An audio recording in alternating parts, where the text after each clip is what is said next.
Hey, welcome everybody. My name is Jake, started the channel Sublime Awakening, and this is a freeform video, meaning that there aren't many edits unless I completely glitch out or get attacked by a wild animal or something.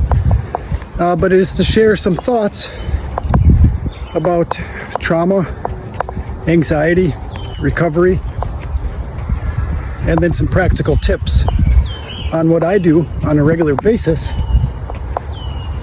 that I believe are the reason behind how I can say that I'm healed or well off on my healing journey.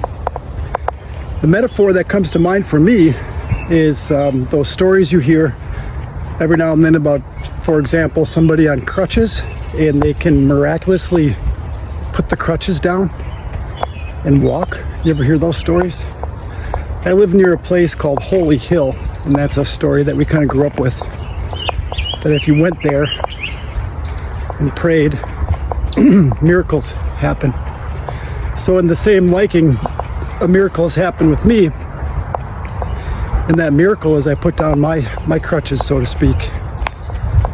And I just kind of stopped utilizing the unhealthy coping mechanisms that I had been using most of my life to deal with the anxiety that comes from PTSD and all the stress, trauma, after effects of the trauma.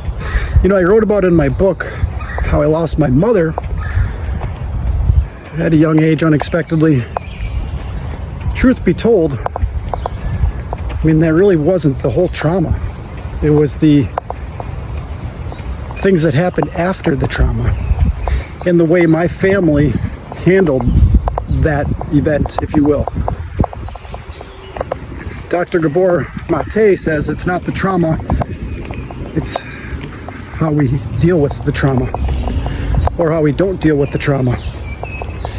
So what I'm getting at is, although I talk a lot about hollow and how I lost my mother unexpectedly to what was an unsolved murder,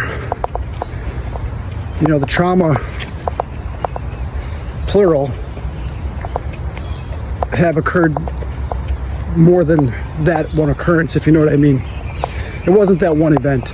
It was several events, which I didn't really mention in my book, but I am now.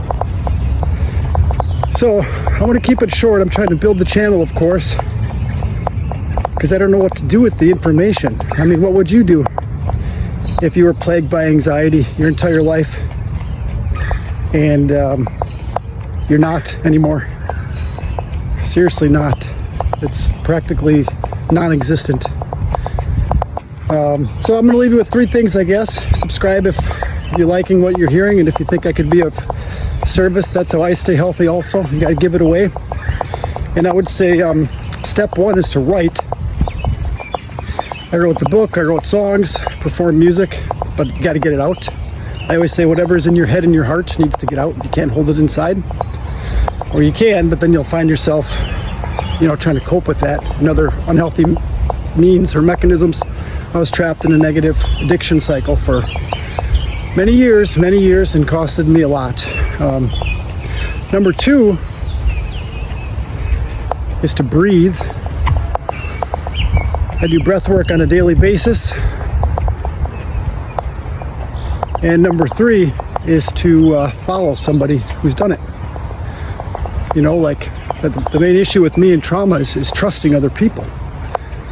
But when I found somebody else that did what I'm trying to do, then I follow them.